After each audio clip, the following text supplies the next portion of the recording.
We have this way of talking about our personalities like they're just set in stone, right? Like it's this permanent part of who we are, and we're just stuck with it.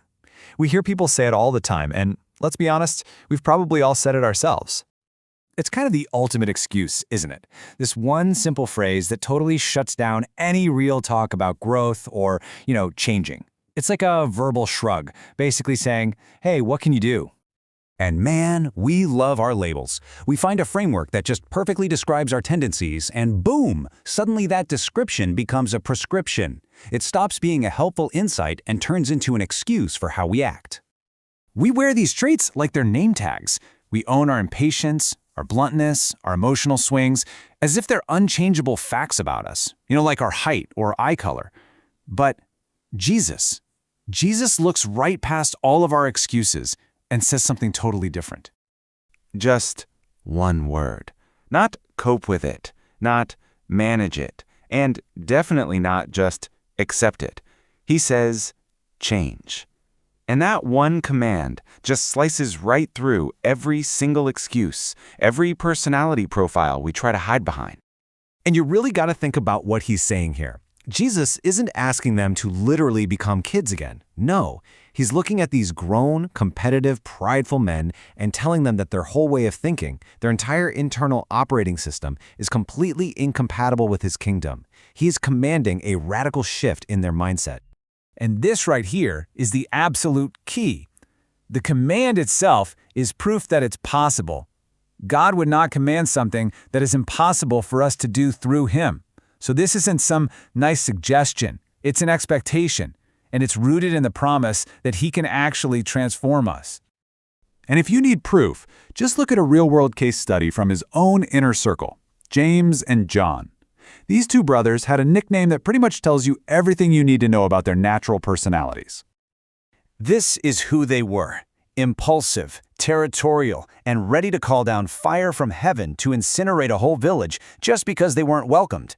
Can you even imagine their personality profile today? High intensity, low empathy, easily triggered. By our standards, we'd label them as, well, pretty toxic. But that is so not where their story ends. Just look at this transformation. The very same John, one of the original Sons of Thunder, becomes known throughout history as the Apostle of Love.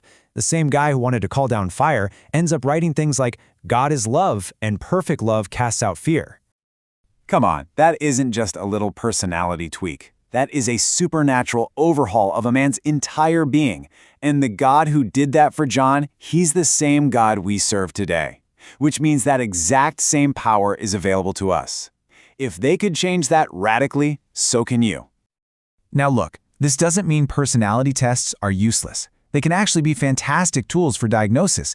They give us a language for our natural tendencies, our weak spots. But that's all they are, a diagnosis, not a destiny. They might describe the old you, but they have zero power to define the new you. And this really gets to a huge clash between two worldviews. See, the world looks at your diagnosis and says, okay, this is your type, you just have to accept it, learn to live with it. But Jesus looks at that same type and says, this is your type, now crucify it. Put to death the parts of it that are at war with my spirit.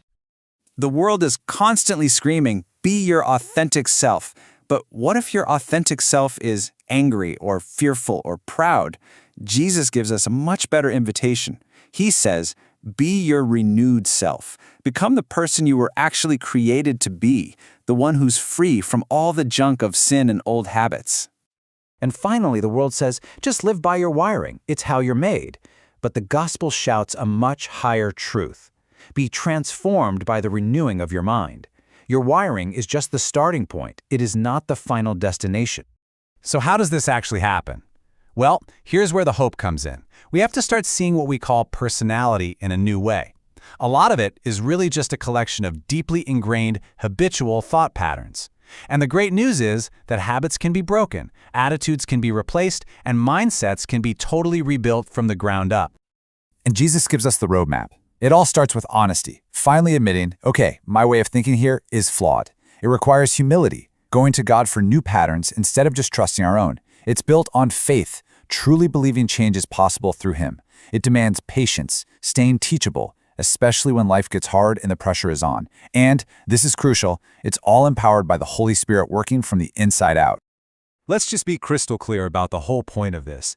The cross was not some transaction designed to leave you comfortably unchanged. Jesus did not go through everything he went through just so you could get a free pass to stay exactly the way you are.